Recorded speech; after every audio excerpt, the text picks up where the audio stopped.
You're listening to Passions and Prologues, a literary podcast where each week I interview an author about a thing they love and how it inspires their work. I'm your host, Adam Sokol, and today's guest is Josh Womack, a local for me here in Cleveland, Ohio.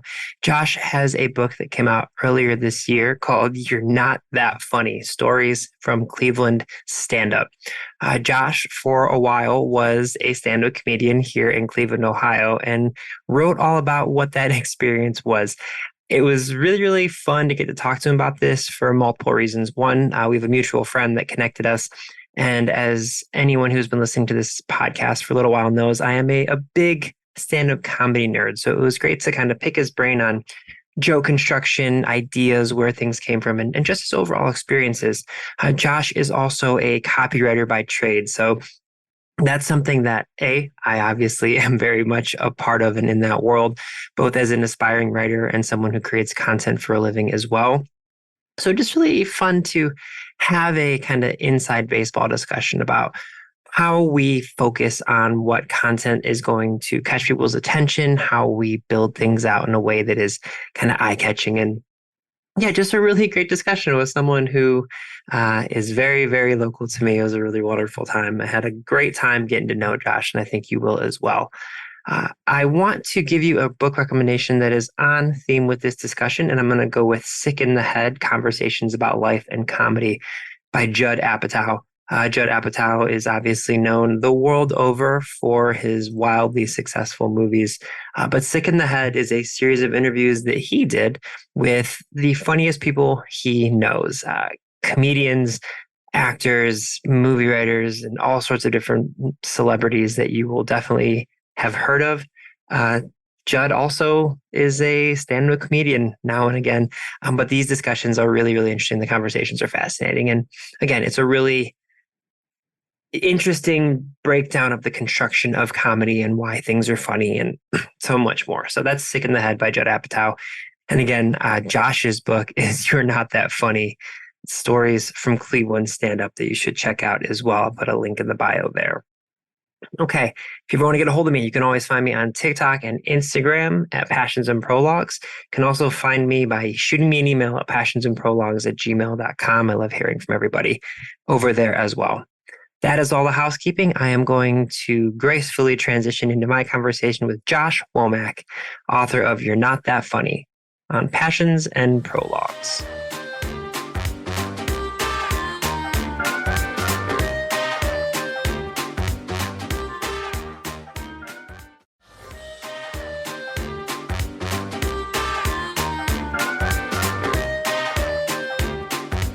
Okay, Josh. Normally I start every episode by saying, what is something you're super passionate about that we're going to discuss today? But right before we started recording, I kind of decided for you because it's something I'm also super passionate about. You are a stand-up comedian. And so I want to ask kind of how did you get into the stand-up comedy world? Like, what was your first introduction to stand-up comedy? Or like the larger question, why do you love stand-up comedy so much?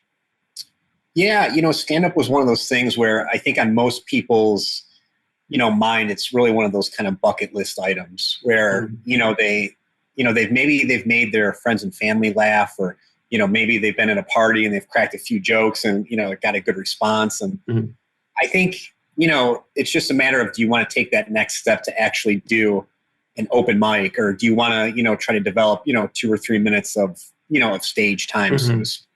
And really it started for me with, I just kind of had the notion in my head. It was something I always wanted to try. And me and a buddy from high school just started emailing joke premises to each other. Yeah. And it was basically like along the lines of the Seinfeld book. Seinfeld wrote a book called Is This Anything? And the book is just like one-off sentences of just scribbles from his notebooks to where, it's like, is this anything? And it'll just be like a statement. So really, like, me and my buddy, we started kind of just emailing each other joke premises.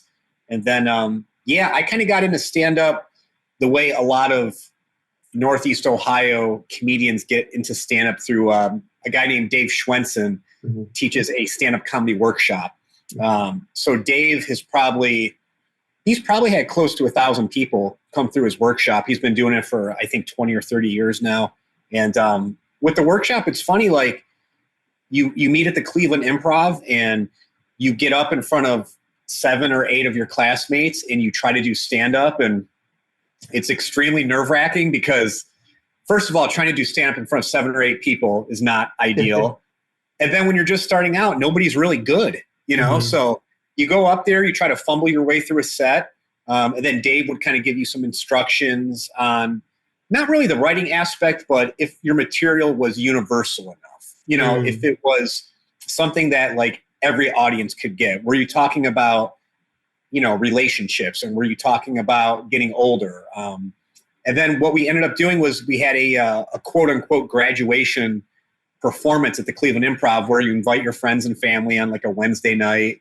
You get up there for 3 minutes, you do your stuff, and then away you go. So for some people, that improv graduation showcase is just kind of like a checkbox. Like, I've always wanted to do stand-up. I did it. I can kind of move on with, my life. And then for other people, it's the start to doing stand-up for a very long time. And I did stand-up for, a number of years. I don't really do it much anymore. I do a lot of writing. I don't get up on stage really that often, but no, I think stand-up for me, it really gave me kind of a launching pad into what I do now as a copywriter, to what I do now as an author. It got me writing consistently. So I think that was, I don't know, to me, like all the good stuff that I have in life, none of it would have been possible without stand-up.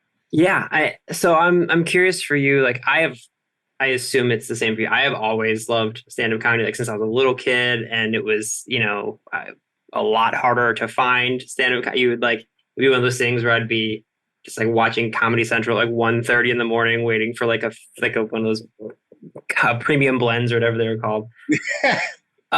But like for you, what initially attracted you? Like, was it something that you would watch a ton as a kid, or was it something that just like kind of came about, like you said, when you started sort of chatting with your friend back and forth about premises and stuff? Was it something you watched as a kid as well? Yeah, I mean, obviously, I think I kind of leaned a little more towards sketch comedy, watching SNL and Mad TV and things like that. And I remember I would record all the old SNLs, when you still use VHSs to record stuff, obviously. But yeah, I would record Mad TV and SNL, and I would watch them throughout the week, and I would rewatch my favorite skits. And so I would just keep watching those. And then with stand-up, I was always just kind of fascinated by guys like Dennis Miller. Like I thought his brain just worked in such a unique way. He just had such a rich vocabulary. And that kind of got me to thinking like, all right, like, do I have enough things to talk about? Like, do I have a unique enough perspective to actually kind of give this a go? And it's funny when you ask comedians about the funniest people they know, they're really never the funniest people that they know. The funniest people they know is a guy around the block that they grew up with, but they're the ones that actually just gave it a go. So, my buddy that I was actually emailing the joke premises with, in my opinion, he's way funnier than I am. He's way more witty. He's way more conversational. It's just, I just happened to try it. And that was the only difference. Yeah. I was laughing when we were talking about Saturday Night Live because I feel like everyone in the world can age themselves by saying like their favorite cast is, because it's always when you're like 12 to 14 years old. And I remember my best friend and I, we had the Chris Farley and the Will Ferrell best ofs, like back when they used to make like best of VHSs.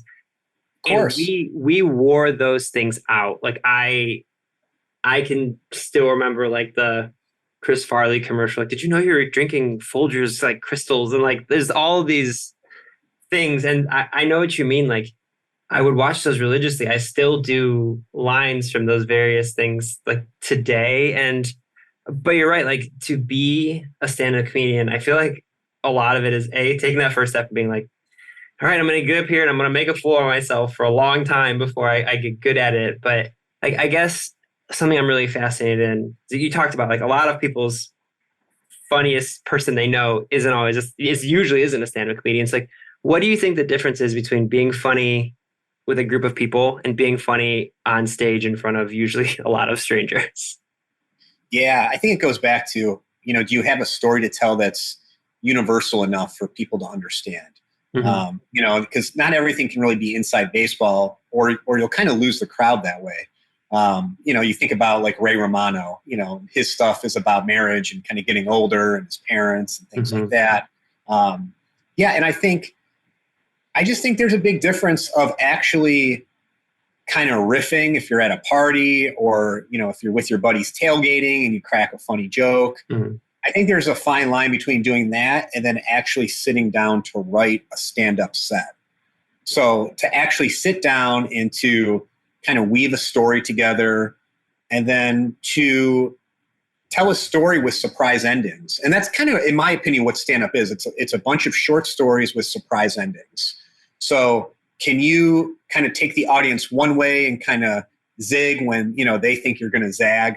So for me, it comes down to the writing aspect of it.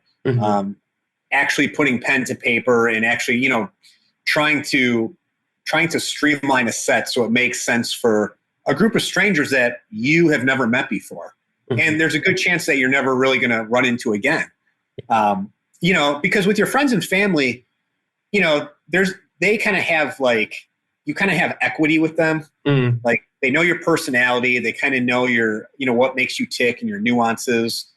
With a stand-up crowd, it's probably, the first time they're seeing you, and, they're not related to you, and they didn't grow up in the same place that you grew up, with. So you kind of have to make it appeal to the masses, so to speak.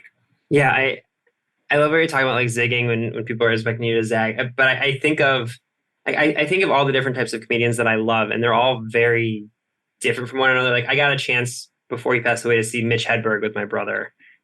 And like for people who are not familiar, first off, when you're finished listening to this, go look up Mitch Hedberg jokes, because they're so absurd and short. Like he'll just write a line like, I think Pringle's original idea was to make tennis balls.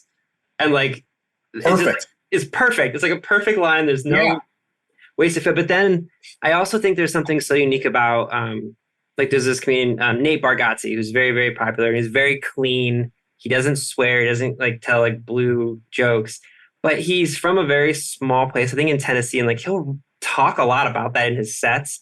And I'm always impressed that comedians who can find a way to make people understand where he's coming from, who have no, you and I could spend an hour. In fact, before we started recording, we were talking about Cleveland things and the Browns and our football team. We could do that and it would just be for you and I. But I do always think it's really impressive, like you said, to make people be able to relate to stories about where you're from that they might not be able to understand otherwise. For you, did you kind of try to keep your comedy about Northeast Ohio, about Cleveland specific, or what paths were you taking as a comedian? Yeah, now that I look back on it, I think in hindsight it's always 2020, but I think I definitely leaned on the crutch of local jokes when I was starting out. And I think some of us do that because we're just looking for laughs and we're just looking for material. I would say, and it's funny, I'm 40 now, and you look back, and that was the one thing that I wish I would have done better was I wish I would have written for a larger audience. Because, obviously if I make these jokes in a Cleveland setting, Cleveland people will get them and it's great. But, if you drive an hour away somewhere, or if you drive to Pittsburgh or something, you can't do those jokes, so you're kind of eliminating a good portion of your set. But I think, the local jokes kind of have their time and place, so I think it's a matter of not relying on them too heavily, but kind of sprinkling them in throughout. Yeah. It's also an ability, like you said, if you were going to perform outside of Cleveland, when the moment you say you're from Cleveland, I feel our city still has a very, people have a negative connotation of Cleveland. It no longer deserves it. It's a much, much more wonderful place to live than it used to be even 10 years ago. But I do think if you make those jokes about Cleveland to other places, it's you're taking the power back. You can't make fun of me. I'm making fun of me. Yep. Totally. Yeah. So you mentioned before we started recording how stand-up comedy has really helped with your career now as a writer and a copywriter. And I'm curious kind of what the translation is for writing on stage to, writing for brands or writing a book, like, and how did you take the skills and things you learned on stage and transitioned it over? Yeah, so I think I'll start with just kind of copywriting, in general. I think with copywriting, when copywriters get hired, most creative directors kind of look for your way of thinking. They kind of want to see how your brain operates a little bit. So usually what you'll do is you'll have, a kind of a digital portfolio, so to speak. You'll have a website with maybe some print ads that you worked on, or maybe some social media ads and things like that. So, I read a book a while ago. It's called Copywriting Is. It's by a copywriter across the pond named Andrew Bolton. And he said, copywriting is a wink amongst screams, which I thought was really good. So it's almost like just like a slight nod. Like, it's almost like you're letting the consumer in on the joke a little bit. Especially if you have, if you can play with like a funny brand, you're kind of letting the consumer, or the customer know it's kind of like okay not to take everything, kind of so seriously. Obviously, you want to sell the product, but at the same time, you want to give your brand a little bit of personality. And I think it's actually a reason why a lot of comedians kind of fall into copywriting a little bit, just because they are looking at the world like kind of through, a little bit of a different lens. They're kind of looking at it as a way of like, okay, there's something inherently funny here. I just got to figure out what it is. Yeah.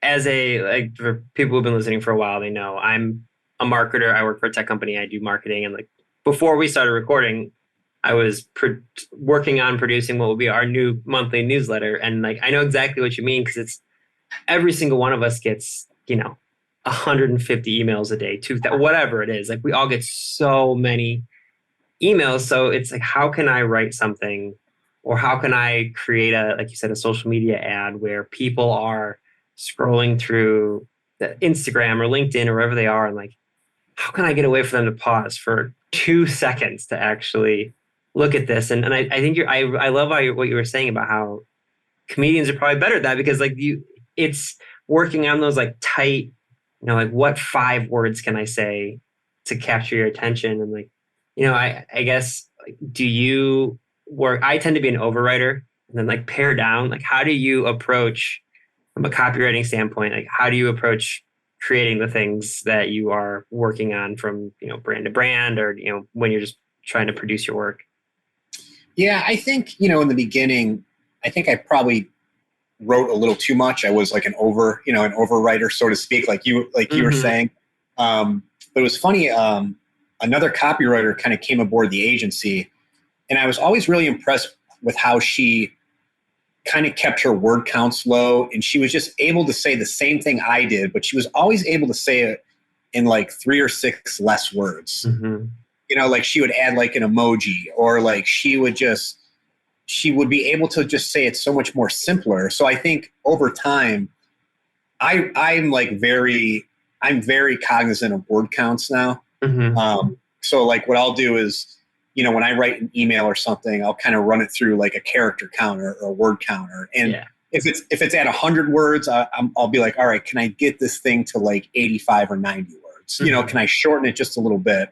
And then there's all these rules, obviously with, a billboard shouldn't be more than, 6 words, because you don't want people to get into car accidents while they're trying to read your billboard. Like, and you work in marketing, so you kind of hear all this stuff, I'm sure. But yeah, I think over time, copywriting has definitely helped me kind of write a little tighter. And as it kind of like streamlines into, writing books, like I'm very cognizant. I don't want to bore anybody. So that's why, like, even with my books, the chapters are really short, they're really tight. And and at the same time, like, I don't know if I really have that much to say. No, I think my favorite thing about being in marketing, and again, I work for a tech company. We sell sales tools. So there's a ton of salespeople in our company, and they're all wonderful. But like, they laugh because I am the sole creator of content for our company. But even still, with the amount of stuff I produce, like, I feel like most of my day is staring at the wall and being like, how can I make this 50 words, 22 words instead? Or like, how do I say this in a better way? Or how do I come up with a tagline for this campaign that is 3 words and is funny and is like makes you stop. And it's like I feel like so much of writing, and I imagine this is probably true for writing for stand-up as well, but for like for writing novels or for like doing copywriting, like so much of our job is just like sitting there staring and being like, how can I do this thing in a more succinct way? Yeah, I totally agree. It's almost like if you write for an hour a day, you're spending those other 23 hours kind of sharpening the axe, so to speak. And no, I am totally with you on that because what I'll do is I'll try to write. It's funny, like I'll go off on a little bit of a tangent here, but I always laugh when I'm on like LinkedIn and I see people who are like, I try to get in 10,000 steps and I try to write for 4 hours uninterrupted. And I'm like, who are you robots like that are writing like, I got maybe 45 minutes like straight through and then I need a break. And after that initial 45 minutes, like I might be able to write for another 25 minutes. And then it's just, for me, it's just diminishing returns. So like you said, if I can write an hour to 90 minutes a day, I usually feel like it's a pretty good day.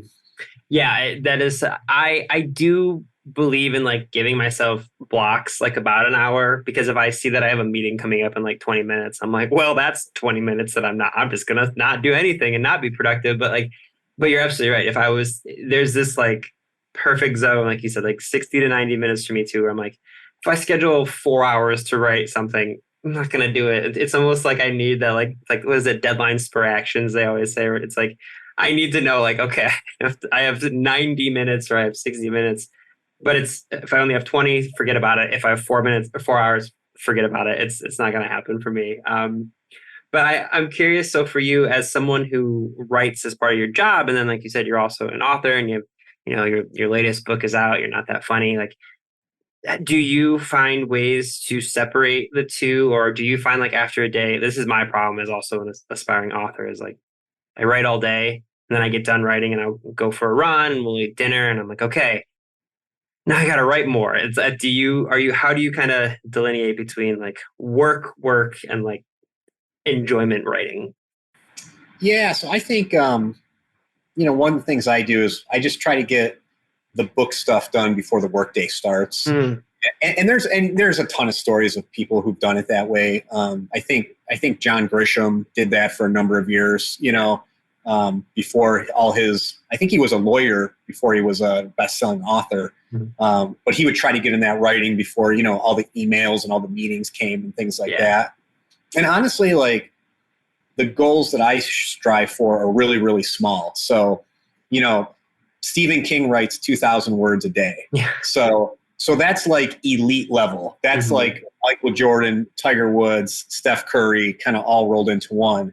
So I look at that number and I say 2,000 words, and I think to myself, I'm going to try to do 5 or 10% of that. So I'm going to try to write 100, maybe 200 words a day. And that's really not that much, but it's nice when you're working on a Word doc and you look at that lower left-hand corner and you see that word count and you see it start to increase. And once I kind of feel like that's in a good place, I can kind of shut that off, and then I can go on to, obviously my copywriting work. And then for like the copywriting work, say you're writing an email. So maybe I'll write the subject lines and the headlines, but then I'll stop before I have to write the body copy of the email. Like maybe I'll save the body copy for tomorrow. Yeah. So, I mean, I'm a big fan of just slow and steady wins the race and just continually chipping away. Yeah, makes a lot of sense. So for your book, can you kind of give my listeners an introduction to You're Not That Funny, and like why you wanted to write it, how it came to be, and all that good stuff? Yeah, so it was funny. When I was writing my first book, the first book is called I'm Not a Copywriter. But even when I was like halfway through writing my first book, I kind of knew this second book was going to happen. I just thought like, okay, I think there's some decent stories here to tell. And then it was funny because, when you're on Facebook, you always get those Facebook memories that pop up. Yeah. And most of them are mildly depressing because they'll remind you of like the stupidest posts that you wrote. Like, like something you thought was funny 8 to 10 years ago, which is just almost cringeworthy today. But it was funny. Every other Facebook memory that I had was like a stand-up flyer of a show that I was trying to promote. And it was always a flyer at like a bar show or, a show over on the east side or, at Brothers Lounge, kind of on the Cleveland Lakewood border. And I was like, this was such a huge, huge part of my life. Like, could I kind of string together enough stories here to make an actual book? And I knew it wasn't going to be a long book because when I did stand up, it was really, I kind of concentrated on the years 2010 through 2014. So those were kind of like the thick of it when I was really, really into it. Yeah. But yeah, I would say like those Facebook memories they kind of put like the seed in my head. Like, do I have something to say? Is there something here? And then, you kind of just go back in the memory bank and you just try to think of stuff that, fans of stand-up would like and even non-fans of stand-up. And that's kind of how it came together. Do you find yourself getting that itch anymore? Like, oh, I kind of want to like get back at this. I want to do something that, I want to go like make myself uncomfortable for a little while. See if I still enjoy the process. Like, do you find yourself still interested in getting up on stage? Not really. And I think what the book helped me do is it kind of helped me almost tie a bow around stand-up. It was kind of like a nice way to kind of say, okay, like I acknowledged that part of my life, and now I can be proud of something physical, that I created. Yeah. But I think what's really nice is, I transitioned from stand-up to copywriting. So, even though I wasn't on stage anymore, like I still got to flex creative muscles, and that's still what I get to do today, which I really, really, appreciate. It's still kind of like using the same kind of creativity and kind of like the same, side of your brain, so to speak. So even though I'm not doing it on stage, like I'm still kind of doing it in like I guess you could say a more specific way now. Has having experience doing stand-up comedy changed the way that you watch and view stand-up comedy?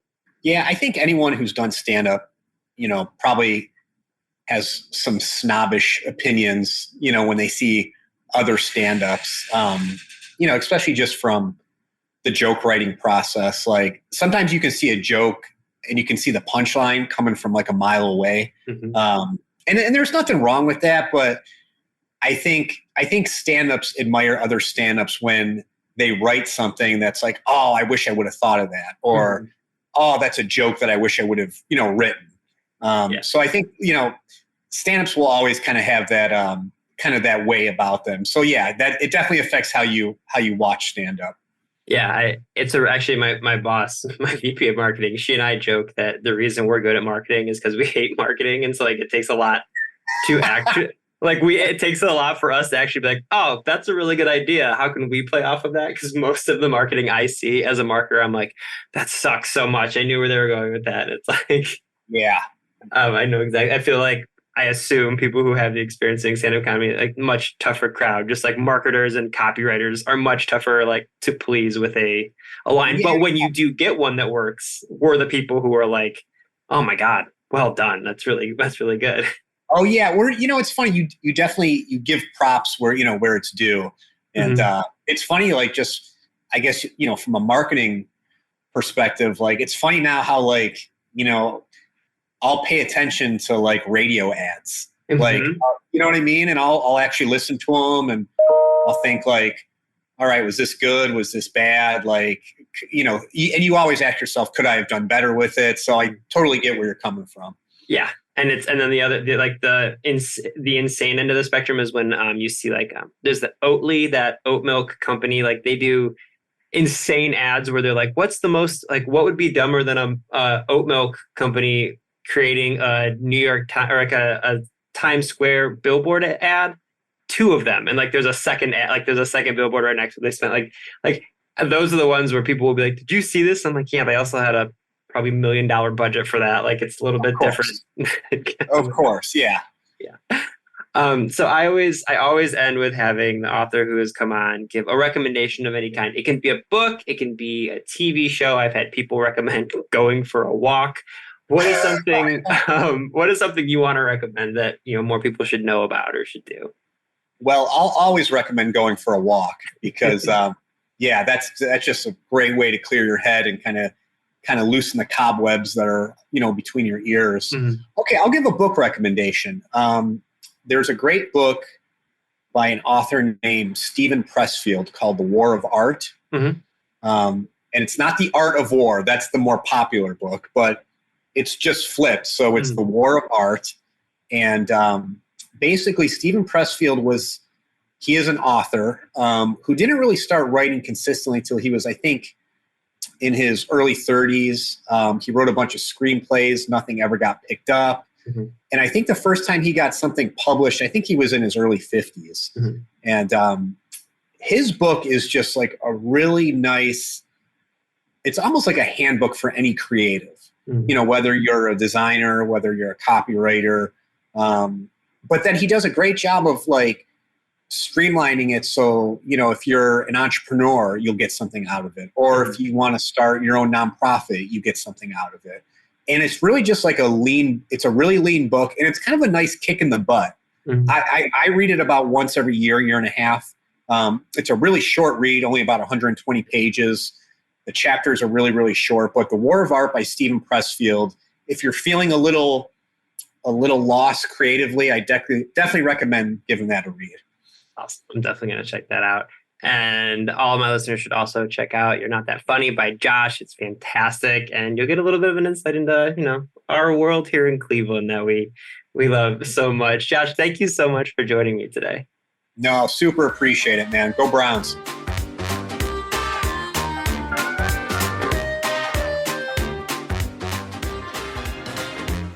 Passions and Prologues is proud to be an evergreen podcast and was created by Adam Sokol. It was produced by Adam Sokol and Sean Ruhl-Hoffman. And if you are interested in this podcast and any other evergreen podcast, you can go to evergreenpodcast.com to discover all the different stories we have to tell.